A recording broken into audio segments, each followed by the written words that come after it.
A gente já tem falado sobre essa dificuldade, né, na relação do presidente da Câmara, tem dificultado ali algumas negociações, teve toda aquela medida, né, que foi descoberta uma possibilidade de lavagem de dinheiro, que era o plano econômico ali que tinha o apoio do Lira, e essa tensão aumentou a pressão sobre a pauta econômica que está sendo desenhada pelo Haddad. A Adriana Fernandes e Renato Machado contam que o presidente da Câmara, deputado Arthur Lira, tem nas mãos dele o poder de atrapalhar a agenda do governo Lula, em particular na pauta econômica. Governistas e aliados do governo, também do líder do Centrão, avaliam que ele não vai fazer uso de pautas bombas para prejudicar a agenda do ministro Haddad. O risco de Lira acionar um pacote de votações de projetos que aumentem as despesas ou retirem receitas do executivo entrou no radar depois daquele clima de tensão em Brasília, clima que marcou o discurso na semana passada, na abertura do trabalho. A gente mostrou isso aqui no All News. Você deve lembrar, o Lira cobrou que o governo cumpra com os acordos firmados, diz que o orçamento não pode ser de autoria exclusiva do Poder Executivo.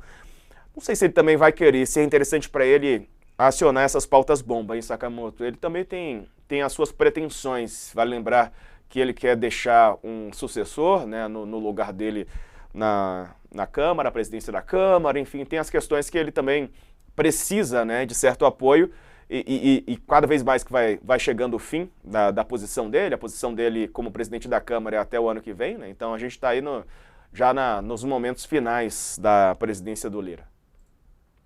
O Lira vai usar bastante, né, os canais dos veículos, os veículos de comunicação para transmitir a insatisfação dele, lembrar que ele pode causar problema, né? Mas o que acontece, no fundo, tudo isso são instrumentos de dissuasão. Ele está tentando pressionar o governo Lula, né, a liberar recursos de emenda, né, destravar, tirar os vetos, destravar, liberar o máximo de dinheiro possível até abril, né, para ser enviado para as prefeituras que forem indicadas pelos deputados federais. Né? Os deputados federais querem eleger prefeitos agora, para que em 2026 esses prefeitos ajudem a reeleger esses deputados federais, ou transformá-los em senadores e por aí vai. A questão é que você tem, em primeiro lugar, ou seja, o dinheiro das emendas, que esses mais de 50 bilhões, Lira quer rapidez no desembolso e também quer que os vetos do Lula, vetos pequenos, né, a esse montante, sejam derrubados. Em segundo lugar, ele, né, quer mostrar força junto ao eleitorado que importa, que é o eleitorado dos deputados, seus pares, né, os outros 512 deputados da Câmara, né?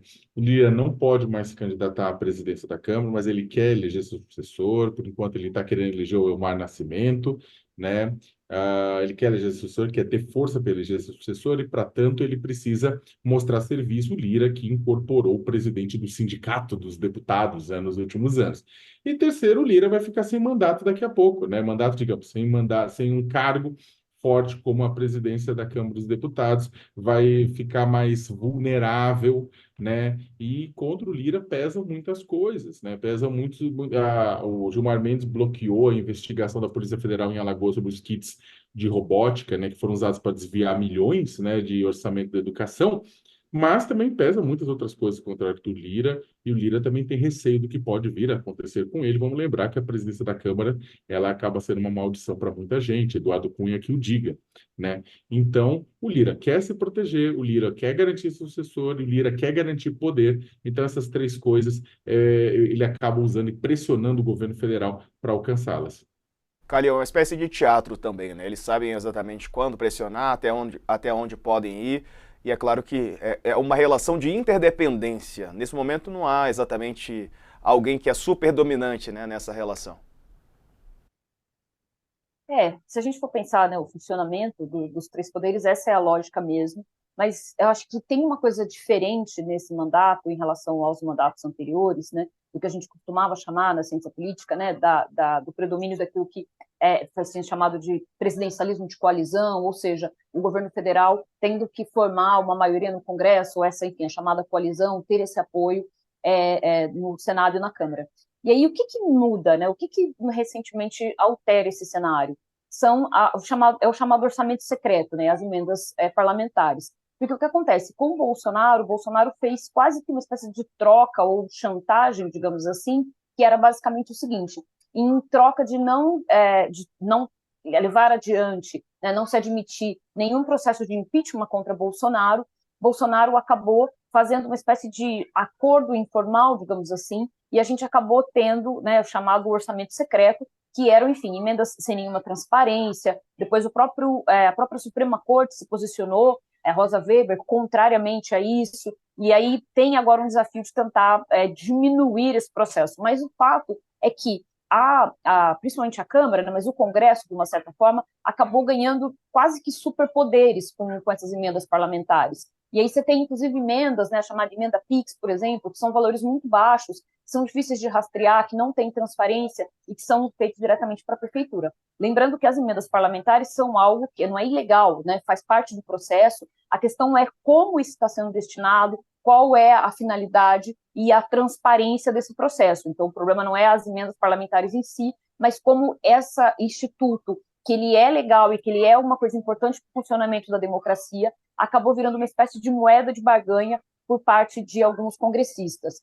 E, no final das contas, não tem mais, digamos, ainda que você nunca tenha voltado ao estágio anterior, as emendas começam a se alterar a partir do governo da Dilma, o segundo. No final das contas, hoje você tem quase que esse poder de chantagem, né, do Congresso, de alguns congressistas, de tentar aproveitar esse momento anterior que foi do período Bolsonaro. Então é isso que está em jogo também, né?